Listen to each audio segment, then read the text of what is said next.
ce qui est mal, et ils se conduisent n'importe comment. Toutes les actions impures qu'ils ont envie de faire, ils les font sans se gêner. Vous, ce n'est pas de cette façon que vous avez appris à connaître le Christ. Mais est-ce que c'est bien du Christ que vous avez entendu parler? Est-ce que c'est lui qu'on vous a enseigné selon la vérité qui est en Jésus? Si oui, vous devez laisser votre vie d'autrefois.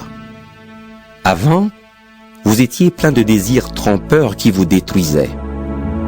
Eh bien, ce que vous étiez avant, il faut vous en débarrasser comme d'un vieux vêtement. Comprenez les choses d'une façon nouvelle, selon l'Esprit de Dieu. Et comme si vous mettiez un vêtement neuf, devenez une personne nouvelle. Cette personne nouvelle est créée comme Dieu veut. La vérité la rend juste et sainte. Alors ne mentez plus. Chacun doit dire la vérité à son prochain parce que tous ensemble, nous faisons partie d'un même corps. Quand vous vous mettez en colère, ne faites pas de péché. Votre colère doit cesser avant le coucher du soleil. Ne laissez aucune place en vous à l'esprit du mal. Le voleur ne doit plus voler. Il doit plutôt faire tous ses efforts pour travailler de sa main honnêtement. Ainsi, il pourra donner quelque chose à celui qui a besoin d'une aide. Aucune parole mauvaise ne doit sortir de votre bouche. Dites seulement des paroles utiles qui aident les autres selon leurs besoins et qui font du bien à ceux qui vous entendent. Dieu vous a marqué de son Esprit Saint. Alors ne faites pas de peine à cet esprit. En effet, c'est lui qui vous assure qu'un jour, Dieu vous libérera complètement de vos péchés. Ne gardez pas dans votre cœur le mal qu'on vous a fait. Ne vous énervez pas, ne vous mettez pas en colère. Faites disparaître de chez vous les cris, les insultes, le mal sous toutes ses formes. Soyez bons les uns pour les autres. Ayez un cœur plein de tendresse. Pardonnez-vous les uns aux autres, comme Dieu vous a pardonné dans le Christ. Chapitre 5. Vous êtes les enfants que Dieu aime. Eh bien, imitez-le. Vivez dans l'amour comme le Christ. Il nous a aimés et il a donné sa vie pour nous comme une offrande et un sacrifice agréable à Dieu. Vous appartenez à Dieu, donc chez vous, on ne doit même pas entendre parler de certaines choses.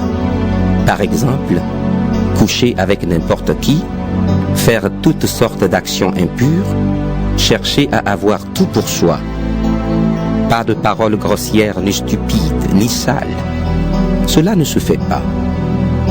Mais quand vous parlez, faites-le plutôt pour remercier Dieu. Vous devez savoir ceci. Ceux qui couchent avec n'importe qui ou qui font des actions impures ne participeront pas au royaume du Christ et de Dieu. Les gens qui veulent tout pour eux n'y participeront pas non plus.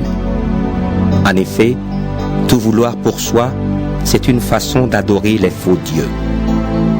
Personne ne doit vous tromper avec des paroles creuses. À cause de tout cela, la colère de Dieu vient sur les gens qui refusent de lui obéir. Ne faites donc pas comme eux. Oui, avant, vous étiez dans la nuit. Mais maintenant, en étant unis au Seigneur, vous êtes dans la lumière. Vivez comme des gens qui appartiennent à la lumière.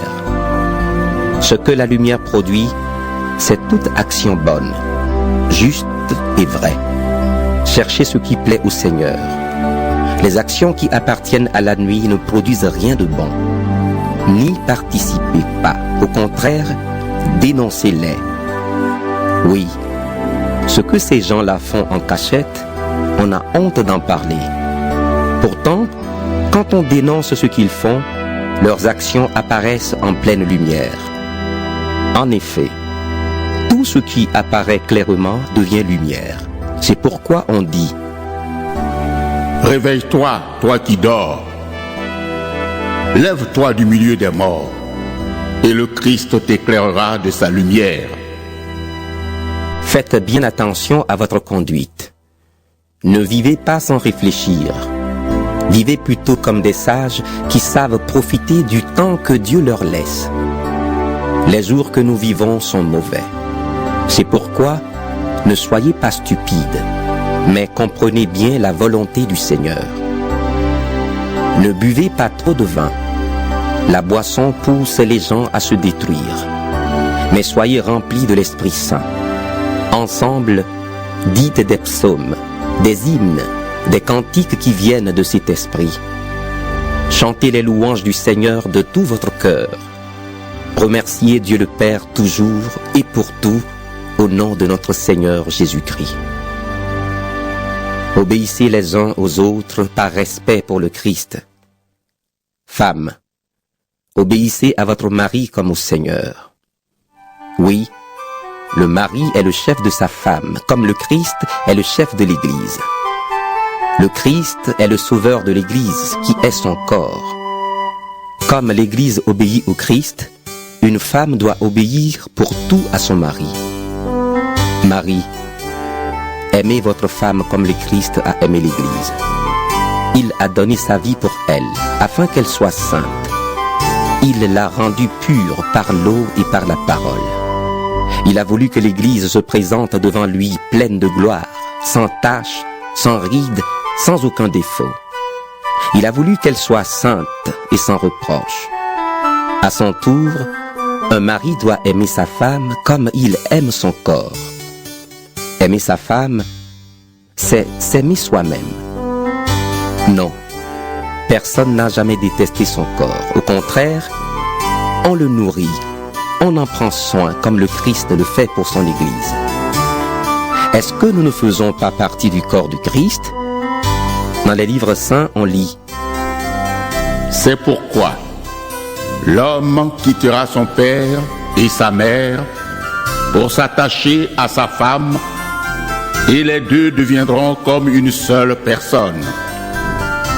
Ce mystère est grand. Et moi je vous dis qu'il s'agit du Christ et de l'Église. Mais il s'agit aussi de vous. Chacun doit aimer sa femme comme lui-même. Et la femme doit respecter son mari. Éphésiens, chapitre 6. Enfants, obéissez à vos parents comme le Seigneur le veut. C'est votre devoir. Respecte ton père et ta mère. Voilà le premier commandement que Dieu a donné avec une promesse. Cette promesse, la voici.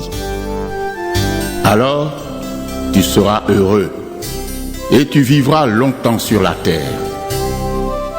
Et vous, les parents, ne poussez pas vos enfants à la révolte, mais pour les élever, corrigez-les et donnez-leur des conseils qui viennent du Seigneur. Esclaves, obéissez à vos maîtres sur la terre avec beaucoup de respect, d'un cœur sincère, comme vous obéissez au Christ. Ne les servez pas seulement quand ils vous surveillent, comme pour plaire à des hommes, mais obéissez comme des serviteurs du Christ qui font de tout leur cœur ce que Dieu veut. Servez vos maîtres de bon cœur, comme si vous serviez le Seigneur, et non des hommes. Vous le savez, ce que chacun fait de bien, il le retrouvera près du Seigneur, qu'il soit esclave ou homme libre.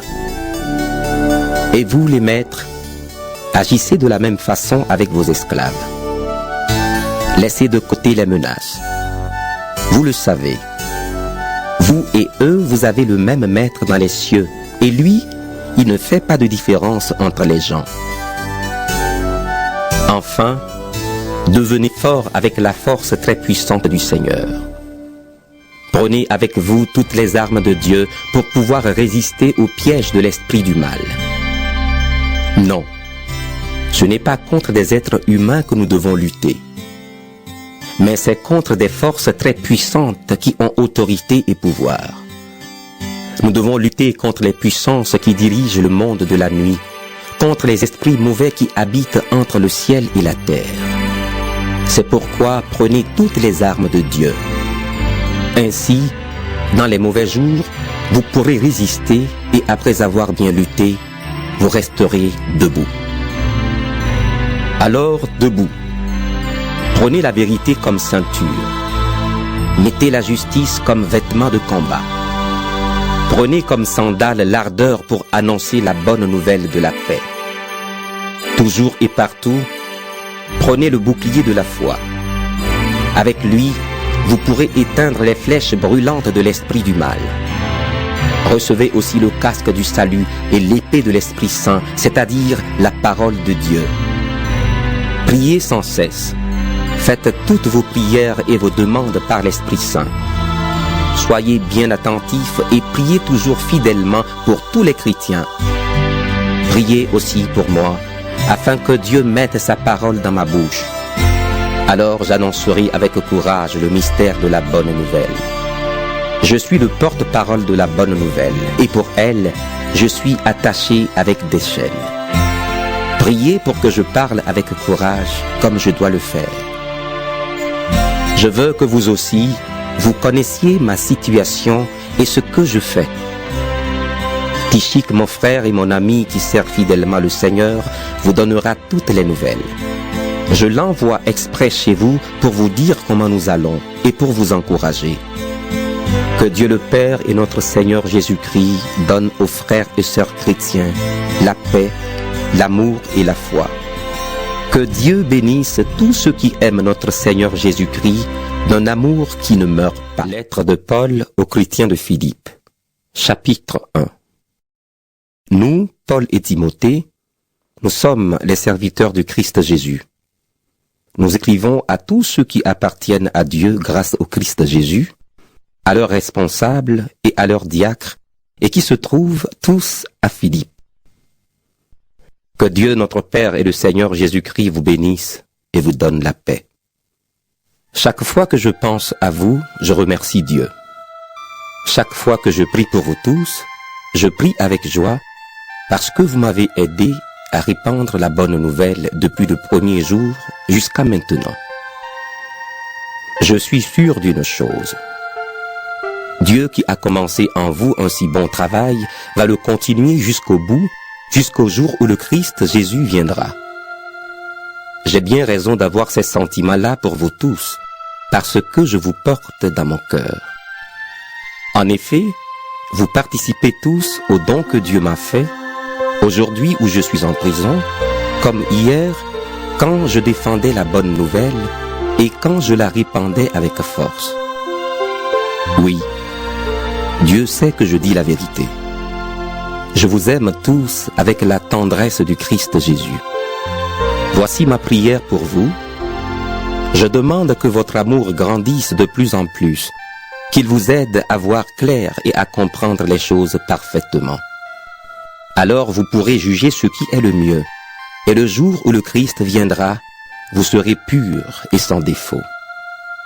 Avec l'aide de Jésus-Christ, votre vie sera remplie d'actions justes pour la gloire et la louange de Dieu. Frères et sœurs chrétiens, je veux vous dire une chose. En réalité, ce qui m'est arrivé a servi à faire avancer la bonne nouvelle.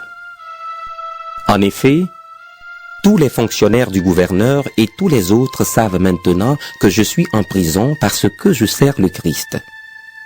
Presque tous les chrétiens, en voyant que je suis en prison, ont une plus grande confiance dans le Seigneur. Alors ils ont 2 fois plus de courage pour annoncer sans peur la parole de Dieu. Certains annoncent le Christ avec un cœur bon. Ils le font par amour.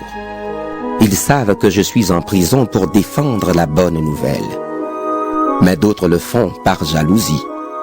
Ils veulent s'opposer à moi et ils annoncent le Christ pour passer les premiers.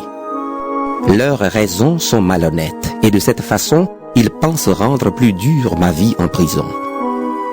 Leurs intentions peuvent être droites ou tordues, peu importe. En tout cas, ils annoncent tous le Christ. C'est pourquoi je suis dans la joie et je me réjouirai encore.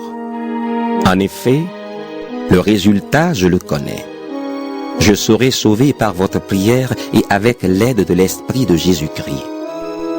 Je désire que cela arrive et je l'espère vivement. Je ne le regretterai pas. Au contraire, je garde une grande confiance. Aujourd'hui comme toujours, on verra en moi que le Christ est